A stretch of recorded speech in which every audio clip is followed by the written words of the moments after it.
পাল, সেন, সুলতানি ও মুঘল আমলের অসংখ্য প্রত্নবস্তু এখানে সংরক্ষিত। প্রতিটি ভাস্কর্য, প্রতিটি শিলালিপি যেন বলে যায় এক একটি ইতিহাসের গল্প। বরেন্দ্র অঞ্চলের প্রত্নতাত্ত্বিক নিদর্শন সংগ্রহ ও গবেষণার উদ্দেশ্যে যাত্রা শুরু বরেন্দ্র গবেষণা জাদুঘরের। সময়ের পরিক্রমায় এটি হয়ে উঠেছে ইতিহাস গবেষণার গুরুত্বপূর্ণ কেন্দ্র।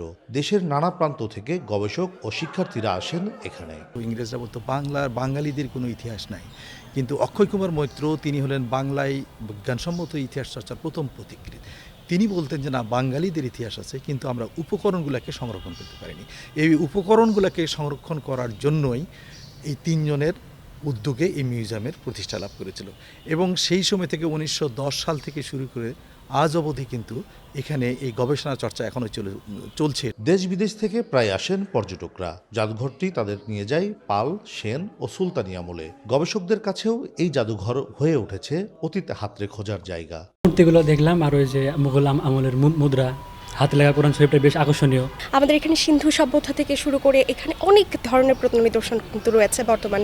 একমাত্র আরএফএল ক্লাস পাইপ নিশ্চিত করে প্রতি ইঞ্চিতে সঠিক থিকনেস ও সঠিক মাপ। পাইপের বস, না কিনলে লস। সময়ের তো এই জিনিসগুলো আমাদেরকে জানতে হবে, বুঝতে হবে এবং আগ্রহ সৃষ্টি করতে হবে, কারণ এগুলো তো আমাদের ইতিহাস, ঐতিহ্য, সংস্কৃতির কথা বলে। বিশেষজ্ঞরা বলছেন প্রত্নবস্তু সংরক্ষণে প্রয়োজন নির্দিষ্ট তাপমাত্রা, আর্দ্রতা নিয়ন্ত্রণ ও আধুনিক ডিসপ্লে সিস্টেম। তবে জাদুঘরের সব গ্যালারিতে সেই ব্যবস্থা নেই। আমাদের বিল্ডিং ছোট হয়ে গেছে এখন, যেগুলোতে আমরা সংরক্ষণ করতে পারছি না। এখানে লোকবল, মানে লোকবল আছে, কিন্তু দক্ষ লোকবলের অভাব আছে। এখানে প্রচুর অভাব আছে, দক্ষ লোকবল নিয়োগ করা দরকার এখানে। সেই সাথে সাথে সঙ্গে সঙ্গে আমাদের এই মিউজিয়ামকে বাইরে প্রচারণা নেই। এই মিউজিয়াম এত বড় একটা মিউজিয়াম, বহির্বিশ্ব লোকজনরা জানে, কিন্তু আমাদের দেশের লোকজনরা সে অতটা জানে না। এটা প্রচারণার দরকার আছে এখানে। 1910 সালে প্রতিষ্ঠিত দেশের প্রাচীনতম এই জাদুঘর শুধু রাজশাহীর নয়, পুরো দেশের ঐতিহ্যের প্রতিনিধিত্ব করে।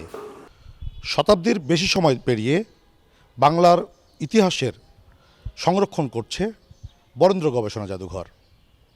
সঠিক সংরক্ষণ ও গবেষণা কার্যক্রম চললে ভবিষ্যৎ প্রজন্মের কাছেও পৌঁছে যাবে এর ঐতিহ্য। কাজী শাহেদ, দেশ টিভি, রাজশাহী।